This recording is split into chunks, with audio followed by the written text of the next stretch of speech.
একদিকে যখন দেশ জুড়ে দুর্গাপূজা মহোৎসব পালন করা হচ্ছে, এই সময় শিলচর সোনাই রোডের আশুতোষ লেন এলাকায় পুজো কমিটির কর্মকর্তাদের মনে চিন্তার ভাঁজ। কারণ সড়ক সংস্কার হয়নি।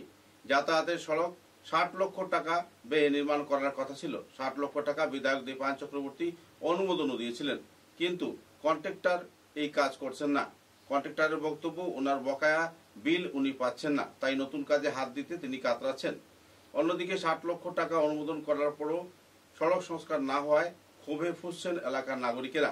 উল্লেখযোগ্য যে সোনাই রোড সার্বজনীন দুর্গাপূজা কমিটির এই দুর্গাপুজোকে কেন্দ্র করে এলাকার নাগরিকদের মনে উচ্ছ্বাস আনন্দ থাকলেও যাতায়াত পরিষেবার বেহাল দণ্ডদশার জন্য তাদের সমস্যার সম্মুখীন হতে হচ্ছে।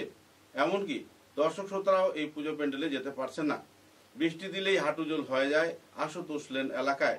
শিলচর শহরের প্রায় সবকটি এলাকায় জল নিষ্কাশনের ব্যবস্থা থাকলেও আশুতোষ লেনে জল নিষ্কাশনের ব্যবস্থা না থাকায় নাজেহাল এলাকাবাসী শারদোৎসবকে সঠিকভাবে মানিয়ে নিতে পারছেন না। নেতা, মন্ত্রী, বিধায়ক তথা বিভিন্ন প্রশাসনিক স্তরের কর্মকর্তাদের কাছে বারবার আপিল করার পরও কোনো ধরনের সাহায্য সহযোগিতা তারা পাননি।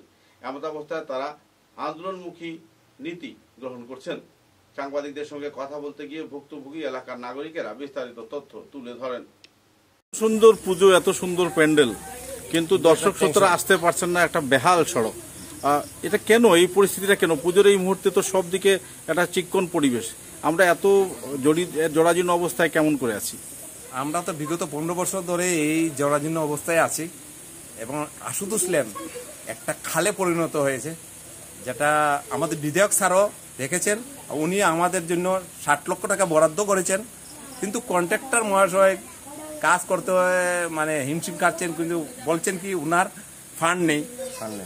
আর আমরা অনেক কমপ্লেনও করেছি, ডিসি মহোদয়ের কাছে গিয়েছি, অনেক বলছে কি উনি ফান্ড নেই। আমরা আরটিও করেছি, বলছে কি উনার ফান্ড নেই। আমরা আর কত বছর যে এরকম জরাজীর্ণ অবস্থা থাকবো?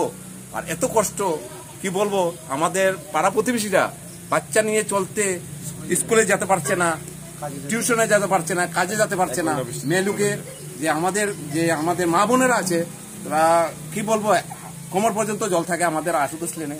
ওটাই দুঃখের বিষয় যে ওনাদেরকে আমরা যে সময় যাই না, আমরা মাথা নিচু করতে যেতে হয়, কার জন্য মা বোনেরা কাপড়টা উপরে দিয়ে তুলে যায়। কি বলবো, চুকে দিয়ে আশ্রু আসে, আর কিছু বলার নেই।